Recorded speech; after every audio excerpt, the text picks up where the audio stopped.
What is a credit union? It's a cooperative, like a food co-op or a housing co-op, but the members share money. Credit unions offer the same services you'll find in a bank, but they're different from banks. First, credit unions are owned by their members, and credit unions are not for profit. Any money the credit union makes goes right back to the members in the form of low fees and good rates. To learn more, you can go to STCU's blog at stcumoney.org.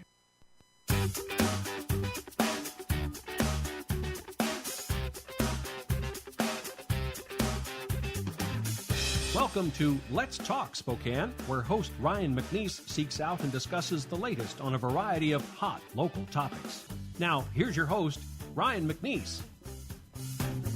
Welcome to Let's Talk Spokane. I'm Ryan McNeese, and we're here in the studio with Peter Thomas, paleo artist. Thank you for being here, Peter. Pleasure. Thank you for having me. I listen to podcasts all the time when I work, so it's a pleasure to actually be on one. Well, I tell you, I reached out to you to see if you'd come on the show, and I appreciate you making it work. I was fascinated with your story. I had seen a number of different media sources that you have a permanent installation at the MAC. Mm-hmm. But before we get into that, because that's impressive that you have that there, and anybody that has the opportunity should go check it out.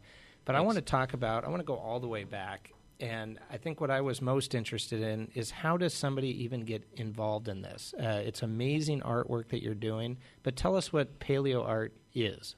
Well, thank you, by the way. Well, paleo art,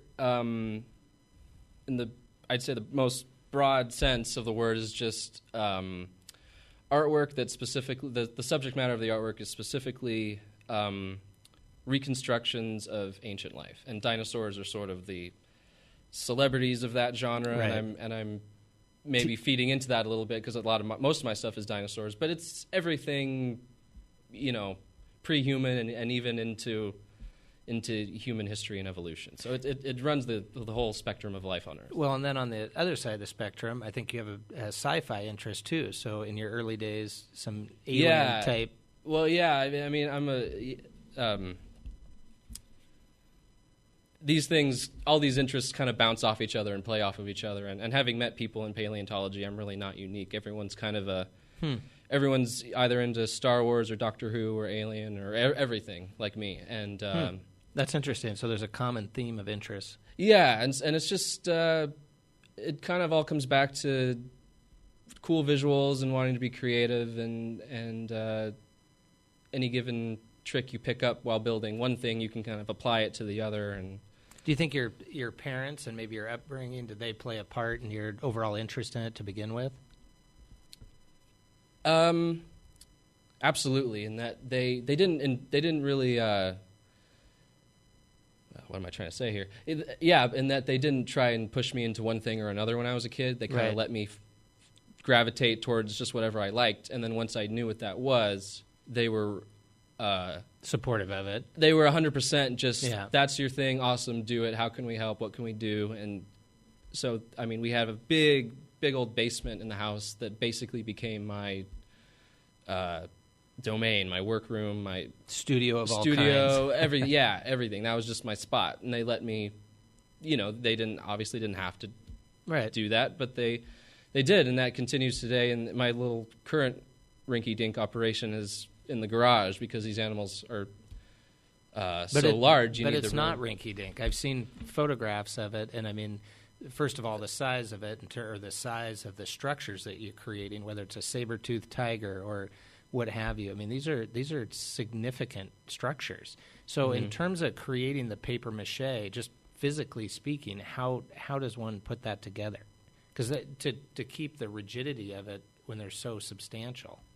How do you build it? Yeah. It's the papier-mâché is really the last, and it's one of the last things that happens, and it's really, in terms of rigidity, it's probably the least essential thing. It's window dressing at that point. It's and that papier-mâché aesthetic is what the Mac wanted for their Ice Age stuff. So it's just kind of an aesthetic choice, but the rigidity, it's just metal basically. There's a steel frame. There's a steel frame. There's a steel skeleton that runs basically I'm making the backbone of the animal, and then if it's a bust, the backbone is going to intersect with a flat sort of hunting trophy wall mount type shape that would meet the wall and meets all the hardware bolted into the wall. And it's usually very abstract. It doesn't look like the animal. It's just whatever it needs to be. It's just rods and angles and. But on top of that, I've since learned more efficient and stronger ways to go about doing this. But with the Mac stuff, what it is attached to that welded armature is cardboard, and then and it's a cardboard cutout of the animal in profile or in lateral view, and that gets fleshed out. You can imagine a flat profile of a T-Rex, for example, and you bend wire, or what I've been doing is bending wire into organic semicircle shapes, and you stick those with packaging tape. You stick those on either side of the cardboard, and you get your rounded out animal. That actually makes sense to me, though, because I can visualize that you'd essentially, the cardboard be the backbone of that T-Rex, and instead of 3D, once you end up putting the wiring over it, becomes 3D instead of flat surface. Right. It becomes 3D, and I've gotten, because I'm OCD anyway, I've gotten more precise about the way the wire. So I have these basically arches running top to bottom of the animal vertically, and then I have longer stretches of wire running horizontally along the side of the animal. And so you have wire going down and wire going across, and where they intersect, this is all taped to the cardboard, and then where two pieces of wire intersect perpendicularly with each other, you tape that off. And you end up with this, it's actually really strong once it's all said and done. You have this grid, basically. And so you tape off your intersections, then you kind of have this hexagonal sort of shape left that the wire creates, and then you just fill that in by taking a bunch of pieces of tape. You kind of reach your hand inside the sculpture, so you have one sticky side facing towards you, and then you take another piece of tape, join the sticky sides together, and that creates kind of a membrane. And in doing so, you're completely filling in the surface of the animal, and you're making the sculpture itself hollow. Because these animals are so big, you have to be clever about how you build them so that they don't collapse. And well, that's a good question. How did you transport some of the ones that are so large to the Mac? Were they in pieces, or? Most of the time I am able to get away with just my pickup truck. But this most recent one we installed was the front half of a mastodon. So it's basically the head, front legs, and a little bit of the body. And that was, it had to be in pieces for a variety of reasons. Transport, and even transporting it, even in pieces, we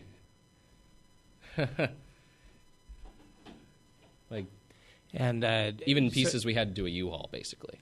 Okay, but in terms of coming up with the size and the diversity of the type of animals that you are going to do for the actual Mac presentation, how long does it take to like the mastodon was one of them? Yep. Or the saber-toothed tiger. What's a guesstimation of how many man-hours you have into that? Or do you even I wish I don't keep track. I wish I really truly wish I could answer that for you and for my own good. Yeah, exactly. I don't know. It's kind of tricky because I'm always multitasking. I'm never working on just one thing at just one time. I sort of part of it's practical, like you work on something up into you work on something till you hit a wall, and I don't want to be idle, so I switch to something else. But just if I had to guess, I'd say just the mastodon by itself. Probably there's got to be at least 600 hours in it. Oh my goodness! And that's probably a low. That's a little bit of a low estimate, I think. Well, and clearly a passion, or you wouldn't spend that amount of time on it. And you made a statement, some other media that I read that I thought was fascinating, because you said it's and you're going to be able to flesh this out a little bit better. But essentially, as an artist, you're in periods of passion and almost OCD of obsessively into a particular part of the creation. and feel like you've nailed it and feel that almost euphoria of that. And then immediately I think you indicated that you're right back to what can I do better? What can I do next? Yeah, I was fascinated by that because I talked to a lot of folks in a lot of different areas, whether it be business, art, theater, et cetera. And I think there's a common theme of that as soon as you accomplish maybe something you're really, really satisfied with, right away you turn to what can I do better and what's next. Yeah. Talk a little bit about that. The joy is short-lived. Right. Well, I mean, for me specifically, I'm sure every person has a different definition of what their idea of better is. But for me, or doing it better. But I know what mine is, in that the Mac stuff's a little bit different because they want it to be a little bit abstract, so it doesn't apply 100%. But generally, for me, I want to get them to be as realistic as possible. So I'm always seeing and fine-tuning. So I'm always seeing details that I missed or just botched or whatever it is. Well, and you've mentioned, even I think on the saber-tooth tiger, you've mentioned the wrinkling of the face, and I think that's interesting to me because that means you're getting right down to the movements, the micro movements of what you're imagining that structure to look like. Of those facial muscles. Yeah. That's just it. Yeah. I mean, even all the way back to when you watch a documentary on Leonardo da Vinci, he talked about that in terms of dissecting human cadavers and understanding how the muscles interacted so he could get that precise movement. And it made me think of that when you were talking about the facial structures of these. Yeah, it's the same sort of thing. The challenge, it's exactly right. And Da Vinci's challenge was that we know what people look like. We either know what people look like or he had the cadavers in front of him, so to recreate that as accurately as possible. No, it's a good point. Not like you're looking at a T-Rex in the live. Well, it's in a way, though, his challenge was harder because we have the real thing in front of us, whereas with me, we don't have the real animal, but we have the real remains of the animal, but we don't have the living animal. So to get the goal with me is to get, eventually, I'm not anywhere near there yet, but someday, get to the point where it looks, and you're bringing in clues from the remains, clues from living animals, get it to a point where it looks so real, and people have been able to do this, in my opinion, get it to the point where it looks like it should essentially walk away. It's gonna at any second it's gonna take a breath. Any second it's gonna like it was walking. It paused for whatever reason, and it's about to start walking again. And I think you hear about that with sculptors in marble as well, where it just looks like the emotion is right there on the surface. Yeah, 100%. And of course, it makes, because the dinosaurs aren't around, it makes it harder, but you can flip that and think, well, that can make it more fun because there's more room to interpret. There's more room to... whether it's the abstract or the specific, you got a little room to play. You can kind of... There's more room. There's plenty of room to play if that's what you want to do. Or what's that phrase? Artistic license. And some people run with it, and some people are very stingy, and it just sort of depends on what any given project is. But. Let's take a short little break. We're here with Peter Thomas, paleo artist. We'll be right back.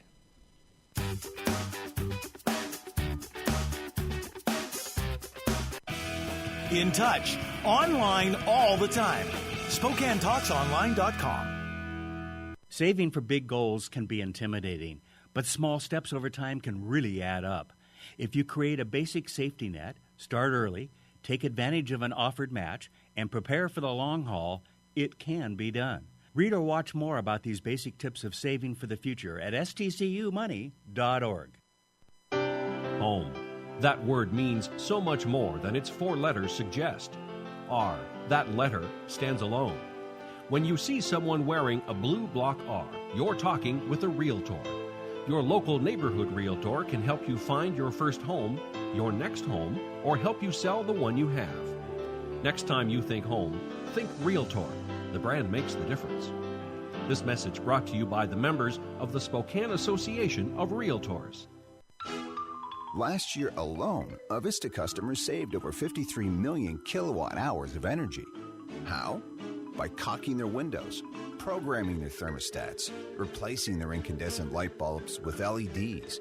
Simple things, really. But the energy they saved was enough to power more than 4,000 homes for an entire year. Way to save, everyone. Way to save. Find your way to save at avistautilities.com.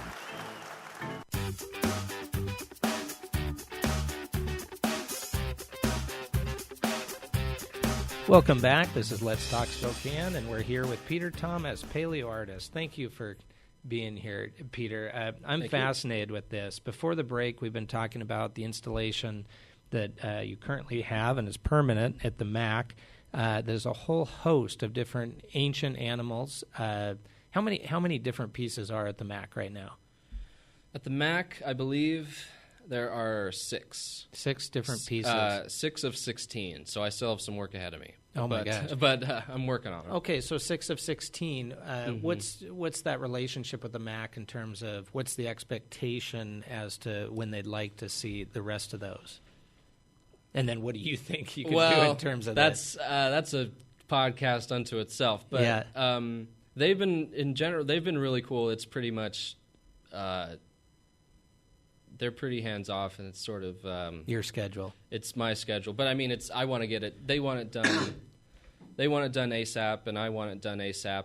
But having said that, it's sort of a when you get it, we'll throw it up on the wall. Well, and your incentives are aligned. You want to do good work. They want good work, but it also takes time, as you indicated before. It could be anywhere in the 600 hours for one guy. Yeah, and that's one of the bigger sculptures. But yeah, I mean, even small stuff takes a long time too, in the sense that you have to be a little bit. Some things are a lot more detailed or smaller, and you have to be more precise and not as much abstract.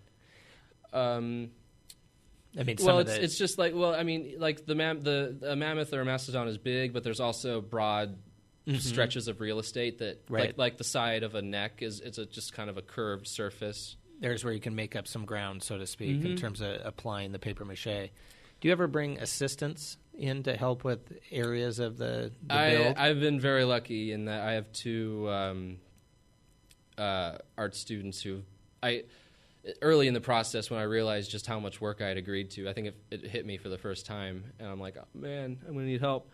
I went and pitched it to students at Spokane Falls Community College, where I went, and so I knew the teachers there, and they said, yeah, come talk about it. And out of that,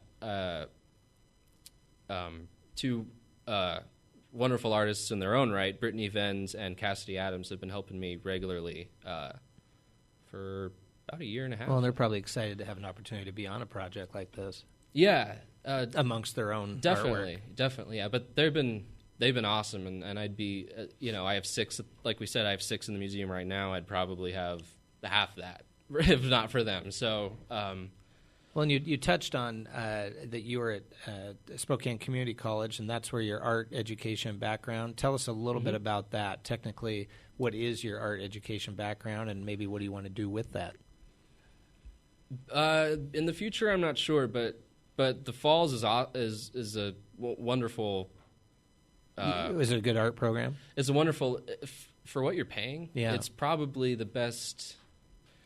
I don't want to speak in hyperbole. I wouldn't be surprised if it was one of the best education values in the state. Well, the quality of the art education you're getting for what you're paying. So I got my AFA there, as well as just a regular AA, just at the Falls in general. They got a lot of money from me.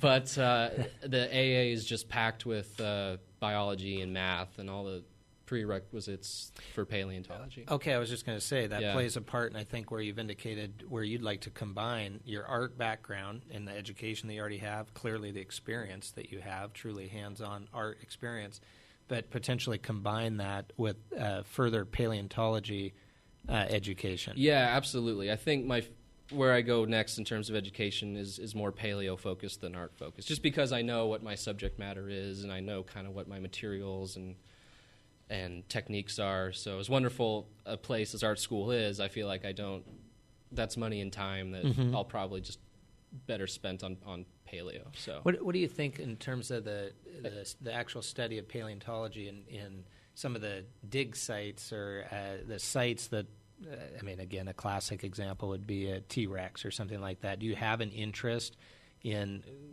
traveling around the country, let alone the world, to see some of these famous sites? Oh, of course. Yeah, I mean, I've done that to a degree. I mean, this will. I'm assuming they'll let me go back out there this summer. If I go back out, it'll be my 4th summer digging with faculty and students from Montana State University. Oh, really? Yeah. Okay, and, so in Bozeman, or is that where the actual? I mean, the campus is in Bozeman, but we're all over the place. I mean, Egg Mountain is in Choteau, which is a couple hours south of Glacier National Park, and then that's the Two Medicine Formation, and then more kind of east, deeper into the state, more towards the east side of Montana is the Hell Creek Formation, right. And we've been a few different spots in there around. I don't know if you've heard of Jordan, Montana, or Malta, Montana, but these tiny little towns digging around there, and that's Hell Creek is late Cretaceous, right at the end of the. So are we visualizing this correctly? That you're there with your pick and your toothbrush and you're dusting off T-Rex bones? Yeah. Or dinosaur bones. No, we were really near the most recent T-Rex that they found that's at UW right now. We were fairly close to those guys. And, that's interesting. But I think I'm sure we found T-Rex odds and ends. Denver could tell you. I'm the least, when I'm out there, I'm the least qualified person there, but at least I can. But at least they let me come back. Well, and I think what comes off from chatting with you is you're one of the most interested person that's probably out there. You're curious, you're interested in a lot of ways, not only intellectually and from the education standpoint, pursuing the paleontology, but combining that with the art. Mm-hmm. How do you see? What would you like to see yourself doing in combining the art with paleontology 2, 3, 4, 5 years from now? How would you like to see yourself working with those different mediums? Oh boy! Do you see yourself traveling internationally? Montana, like you said, actually has a significant reputation for having a lot of paleontology history. Yeah, I mean, I don't know. Traveling would be wonderful. It's not too high on the list.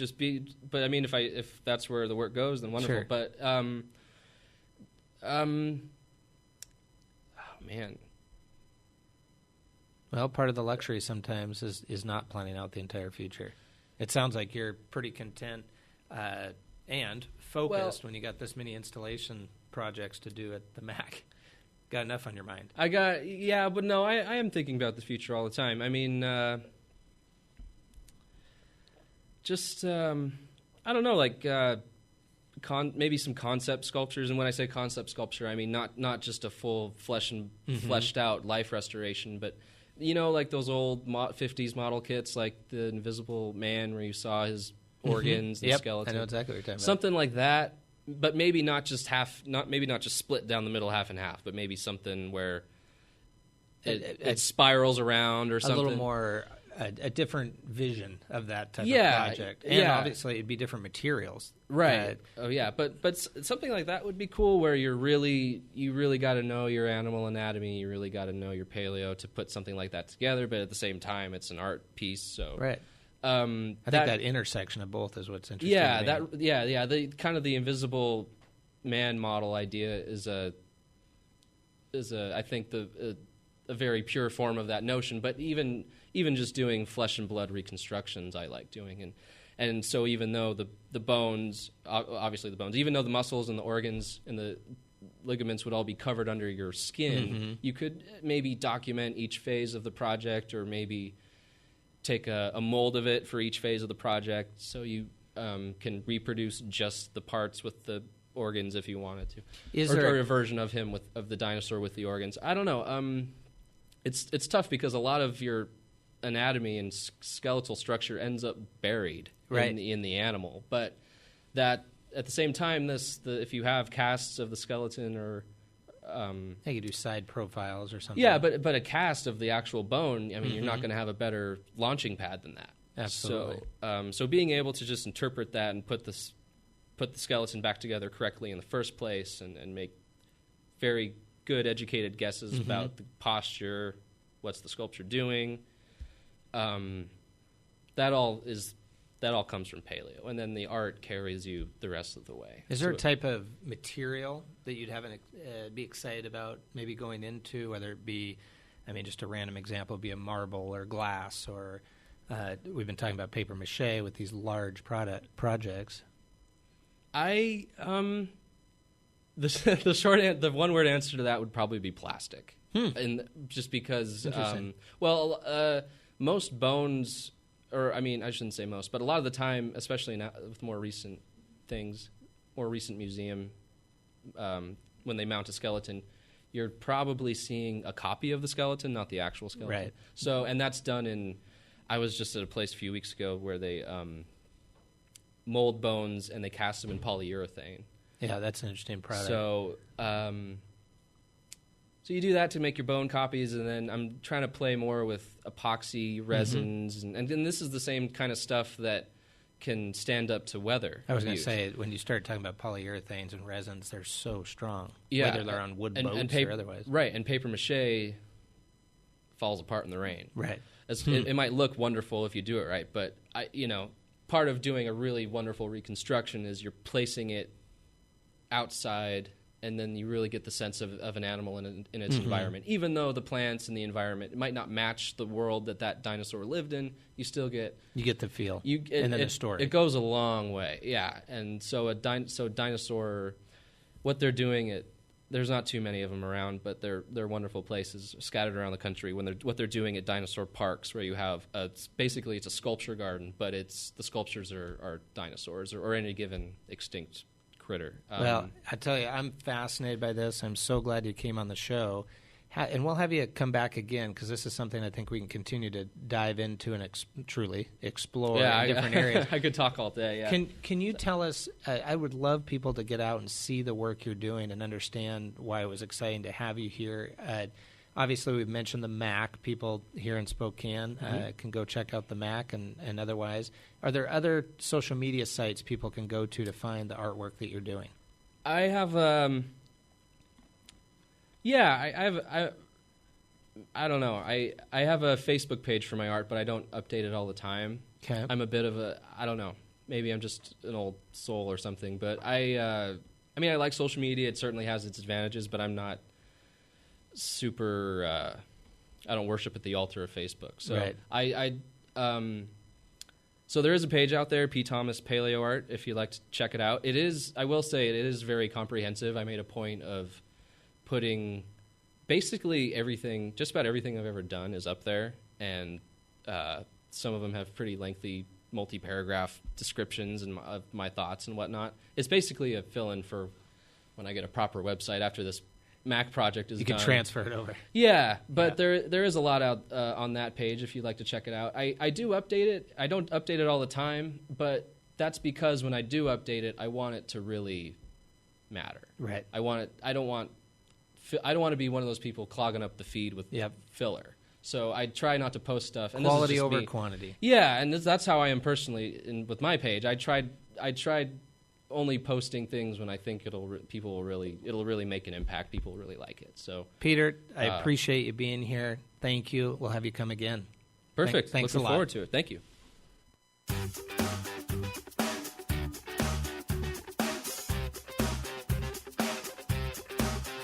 Let's Talk Spokane is produced in Spokane, Washington by SpokaneTalksOnline.com, which is solely responsible for its content. Ask us a question, recommend a guest, and hear this program again online anytime at SpokaneTalksOnline.com. Thanks for listening. Snoring can disrupt marriages and cause serious health problems. Call Sleep Better Northwest first, the experts in dental sleep medicine. Their medically approved, custom-fit oral appliances will have both you and your partner sleeping better and being more productive throughout your day. Don't wait. Snoring and sleep apnea can signal potential strokes or heart attacks. For more information, visit needbettersleepnow.com and download our health guide today. Sleep Better Northwest, the experts in dental sleep medicine. To help you be safe, Washington state law requires you to call 811 2 full business days before you plan, for example, to dig, drill, plow, pull from, or pound anything into the ground. Be prepared to provide the operator with the correct address, cross street, and the description of your work. You must mark the dig area with white paint. The operator will inform you of the utilities notified of your impending excavation. Wait for all their marks. Be safe and dig with care.